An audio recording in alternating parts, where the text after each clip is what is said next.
Hello everyone. Sometimes in my consultations, I do provide remedies to worship Goddess Kali. Now, why do I say that? In this video, I'm going to tell you what are the 5 things that you will manifest or you will let go, depending on how you look at it, if you perform propitiation and your beliefs in Goddess Kali. The more you connect with her, the more of these 5 things will become more manifestive. All right. So the first is dissolving limiting beliefs. It totally dissolves it. If you have something that I can't do that, it is way beyond my league, or it is impossible to do such a thing. Now all those are called the limiting beliefs will be totally dissolved. That's the first. Second thing is to face your fears. Now this is self-explanatory. There are many fears, not just things which are trying to physically harm you, but more worse, your mental fears, things which you cannot go beyond.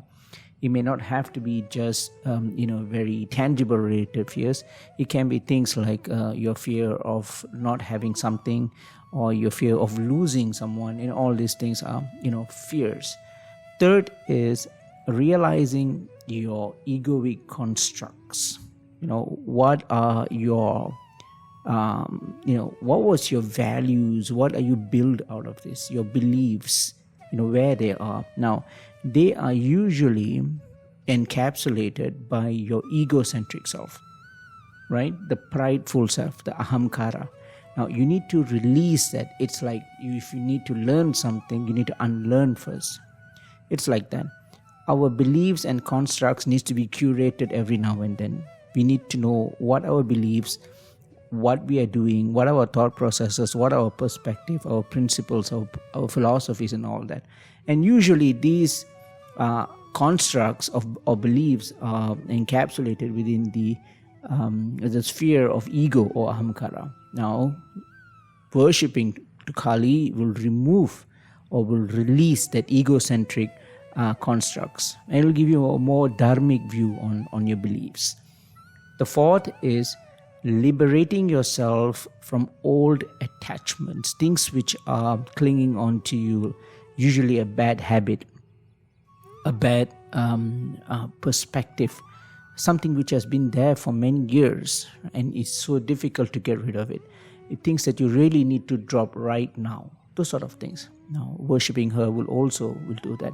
Last, certainly not the least, is that it will bring out the wild creative side of you. If you feel that you are not a creative person, or you're in a creative field where you need to do something, but you don't have that inspiration, then she is another one. She really brings out the wild creative side. Now, I'm not saying just from my experience, but collectively from my clients all this while, all over the years, in all walks of life, everywhere in the world. Now I have clients all over from the world, right?